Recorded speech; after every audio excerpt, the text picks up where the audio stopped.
When Omalara Mustafa came to Ireland, she immediately applied for child benefit payments for some of her children. However, she never told the department she was claiming for the same children in the UK.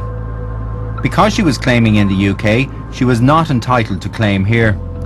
In 2003, she applied for a carer's allowance, which she got. It turns out she wasn't entitled to that either. In fact, over 11 years, Mustafa got €130,000 she wasn't entitled to. Her case only came to light when she had a baby in Daisy Hill Hospital in Newry. Welfare inspectors became suspicious when she registered the birth to a London address when in fact she was living in Dundalk. It turns out she was claiming child benefit in the UK for over 10 years. Primetime caught up with her last month. Omalara Mustafa, is it? Can you tell me why you were claiming social welfare in the UK and here at the same time when you weren't entitled to do that? I didn't know I'm not entitled to because my kids I was claiming for were born in UK. But you were claiming for the same children here? Yes, that's true. Which you're not entitled to do? Well, I didn't know I wasn't entitled to. I know so many people that does this, but it's because... Are you saying that a lot of people are doing this? Of course, because they didn't know if they are entitled or not entitled to it. I have never involved in anything apart from this. I regretted it, and that's the truth. But do you accept that you were claiming money that you weren't entitled to? You were claiming, as you said, you were claiming child benefit in the UK, and you were claiming child benefit here as well. Yeah, for the two boys, yes. And there's a total of 130,000. It's not possible. But you got 60,000 in a carer's allowance and 60,000 in child benefit, which you weren't entitled to. That's 130,000. Now, if I live in the country, am I not allowed to that money? So, any plans to pay the money back, or will you be able to pay the money back, do you think? What I told them is that what I'm entitled to. They shouldn't ask me to pay what I'm entitled to. But do you have any way of paying the money back, I mean? If I start working, why not? Because I knew everybody, whatever you do that is wrong, you have to live by the consequences, just like what I'm living now.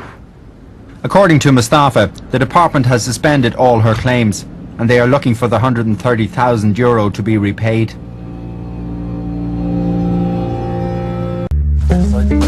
In the ongoing battle against welfare fraud, department inspectors target certain businesses. In this case, it was a closed recycling facility. This premises is leased to the company running the operation. The raids can be chaotic and fraught with difficulties for the inspectors. Like the two workers running away to avoid detection. They didn't get very far. You got him. Get them here. Give them a hand, lads, up there. Did you get him? Yeah. Your name is? The majority of staff are migrant workers, which causes identification confusion. Second name, please. The situation is made all the more difficult by the lack of company records. That one, he just brought his passport. So I was supposed to have sent it across to the accountant, but I traveled, so I just came back on. So there's two on trial at the minute? I think there is another boy, a black boy, on trial. Who's he? What did he say his name is? I've not actually gotten his paper. Like this guy now. Okay, just from here, point out who's new. We had allegations that there were a number of people employed by this company who are potentially on social welfare payments and working here at the same time. How many people are employed here? On today, we have taken statements from 13 people.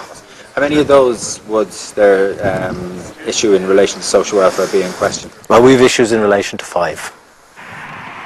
The other thing we will be doing is we'll be coming back to visit the employer just in terms of a full audit. Primetime has evidence which shows there is a problem with the growing number of people acquiring and using false PPS numbers. Once they get their hands on a number, they have access to a whole range of services. We came across at least 5 cases where EU nationals who were going home rented or loaned their PPS numbers to non-EU nationals living here. This meant the non-EU national could get a job under the assumed name.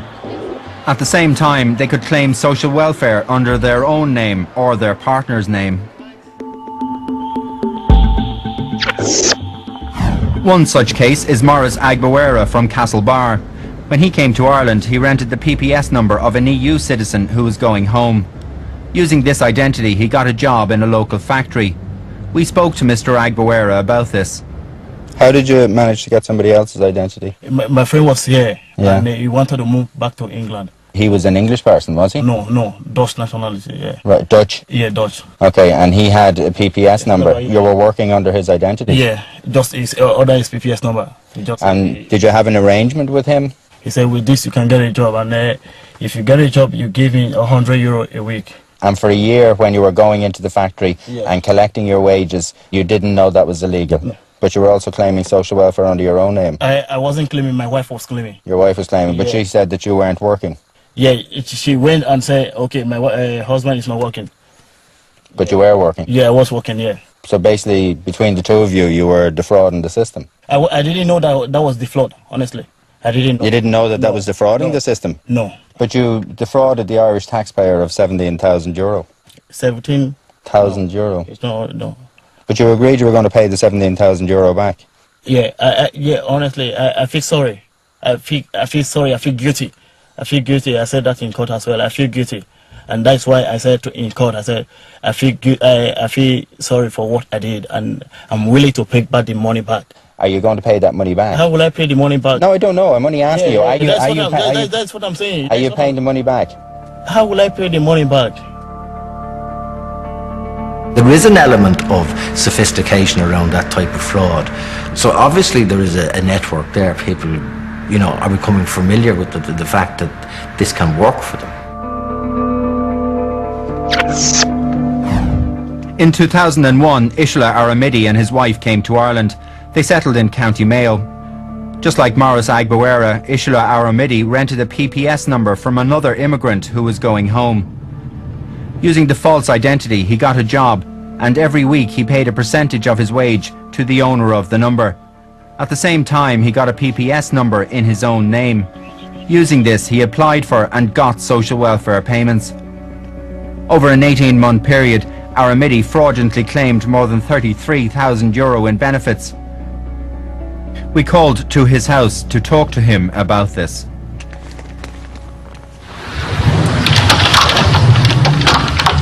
Ishala. Hello, how are you? Yeah, hi. My name is Paul Maguire from Primetime in RTE Television. Right. We're making a programme in relation to social welfare, and I just wanted to talk to you about your particular case for a few minutes on the record, please. Sorry, I won't be able to. I just wanted to ask you a few questions just in relation to the fact that you were claiming €32,000 fraudulently from the social welfare. Do you have anything to say, Ishala? As we discovered, this scam is not confined to just one region of the country. In fact, there are quite a few similarities in a series of cases we examined in the Dublin region. Our investigation shows a number of Algerian nationals are using PPS numbers owned by Italian nationals who were working here up to recently.